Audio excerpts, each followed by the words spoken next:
There's something special about the past, specifically when I think of my childhood. I remember playing Nintendo competitively with my brother and sisters, and I also remember sitting in the living room as a family to watch movies. We would watch them on these VHS tapes that we would rent from places like Family Video or Blockbuster Video. And the feeling it gave you when you were just sitting there with the family and the lights were dim and you're watching this movie, it just felt cozy. It just felt like everything was gonna be okay. And I remember watching movies like Home Alone and just getting this warm feeling on the inside. That's the only way I can really describe it, but it was a good feeling to have. Now, since I've gotten older, I've realized how much things have changed. And it's not bad, but it's just that things have changed so quickly over time. And we're now in a digital world where you can buy 8K TVs, 8K cameras, and our phones shoot 4K, and we can watch YouTube at an instant, and we can download things just like that. And I love progress, but sometimes you feel like you're just disconnected because things are so quick, things are so big, and things are happening so quickly. So sometimes it's good to just reflect on the past and reflect on things that gave you this warm, comforting, solid feeling.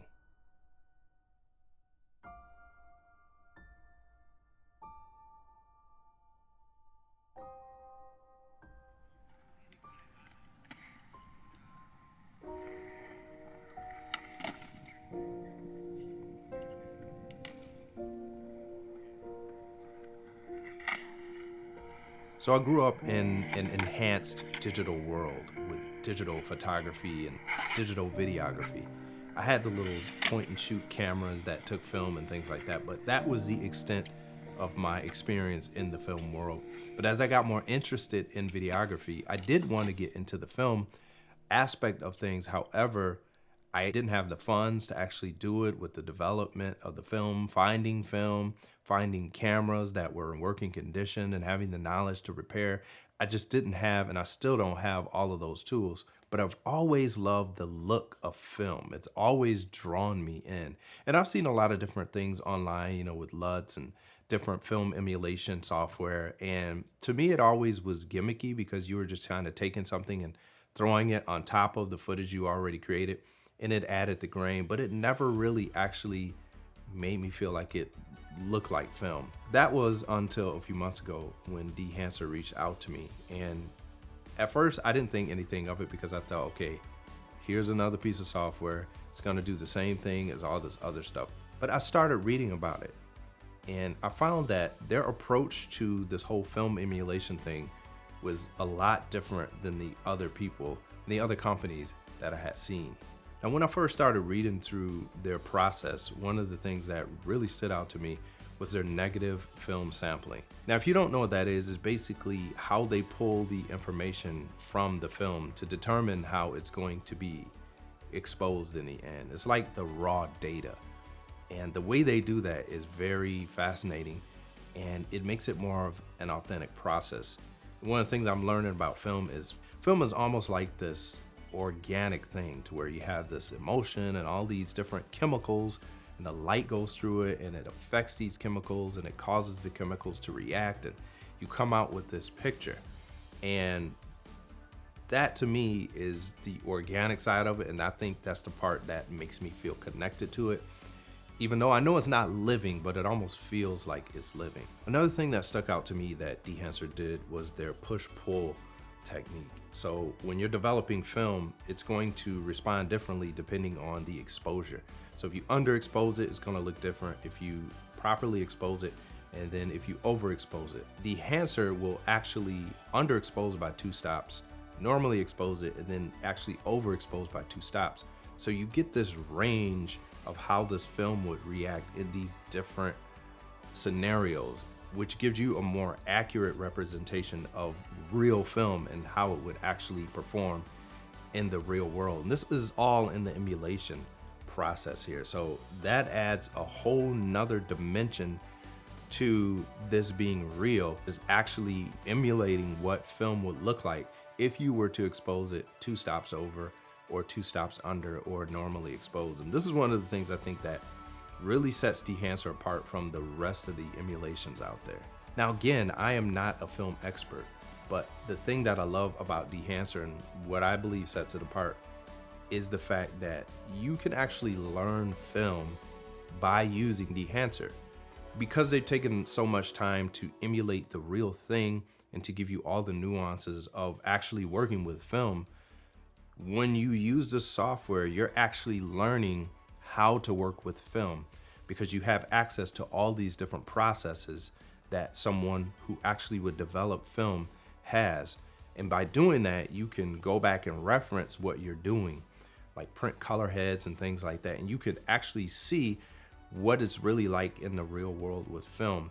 And if you want to get into film, I'll say this is a great teacher to get you to film. And not only that, but you're actually able to get film looks out of this while you're actually learning the real thing. So it has multiple benefits. I'm not just saying that because DeHancer reached out to me. I really am interested in this because I could have turned it down. I could have said no, and I have turned other things down, but this one was different to me.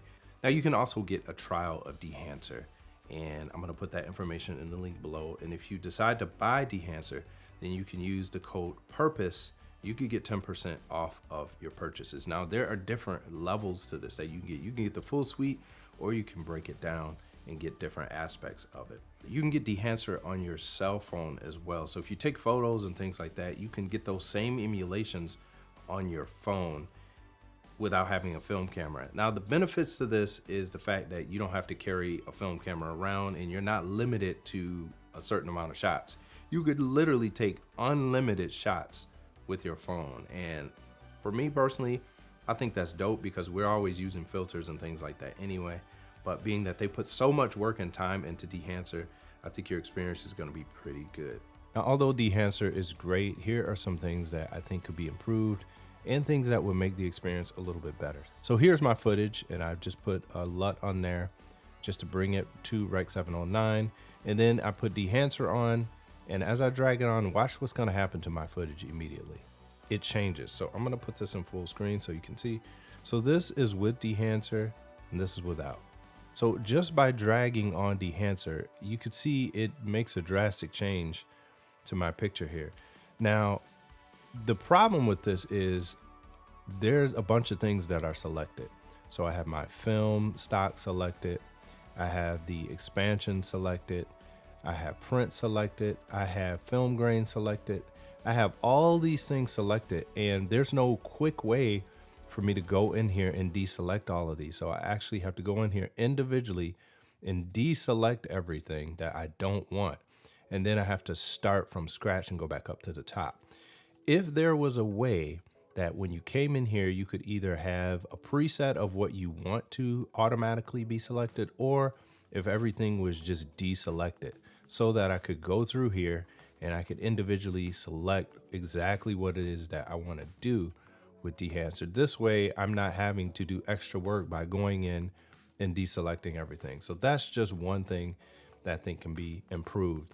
The second thing is when I'm actually going through my different film stocks or these profiles here, I have to actually click on these one by one.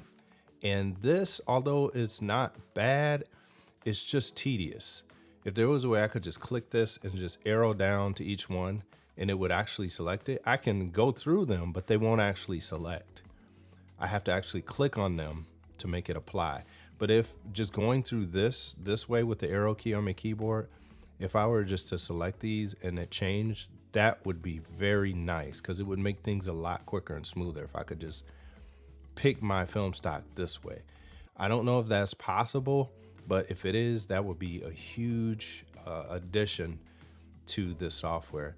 So one last thing so you guys know is that you're gonna have to have a pretty powerful computer to be able to run DeHancer and see exactly what it's gonna look like once you start adding everything on here. If you look, I'm around 8 to 7 frames up here. So this is as fast as it can go. Now I could drop the quality down, but then that greatly reduces my ability to see what's actually going on here. So again, you're gonna want to make sure you have a pretty powerful computer. I'm running an M1 Mac with 16 gigs of RAM, which is not a lot, but it's a pretty powerful setup. Now, other than this, I don't have any issues, but you could just see how slow this is going. Now, if I take DeHancer off, the footage plays fine. So it's literally just that one thing.